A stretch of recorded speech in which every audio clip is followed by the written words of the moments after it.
பள்ளிகளை விட்டும் பாராமுகமாக இருப்பவர்களுடைய சிந்தனைக்கு அவர்கள் ஒன்றை அதிகமாக புரிந்து கொள்ள வேண்டும். பள்ளிவாசல் தான் அவர்களுடைய முதல் பாடசாலை. கண்மணி நாயகம் ஸல்லல்லாஹு அலைஹி வஸல்லம் அவர்கள் கூறுவார்கள், முன் சென்ற சமுதாயத்தினர்களை விடவும் என் சமுதாயம் அளப்பெரும் அருள் பெற்றதற்கு முக்கியமான ஒரு காரணம் என்னவென்றால், இந்த உலகம் முழுவதும் எனக்கு பள்ளிவாசலாக ஆக்கப்பட்டது.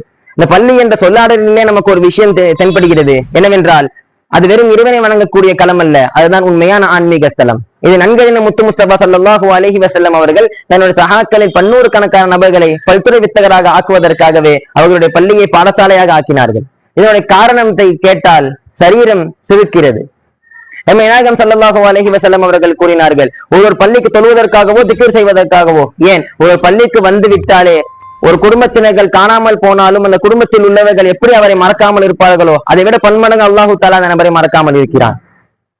பள்ளிவாசல் காணும் இடமெல்லாம் ஒரு பாடத்தை கற்றுக் கொடுத்து கொண்டுதான் இருக்கிறது.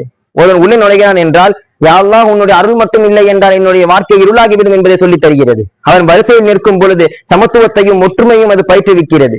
இன்னும் சொல்ல போனால், போரின் சமயத்தில் பாலஸ்தீன மக்கள் போருக்கு பின்னால் இடிபாடுகளுக்கு மத்தியில் அங்கு நடத்தப்படும் தொழுகை கூட அவர்களுடைய ஈமானின் உறுதித்தன்மையும் உறுதிப்பாடையும் காட்டுகிறது.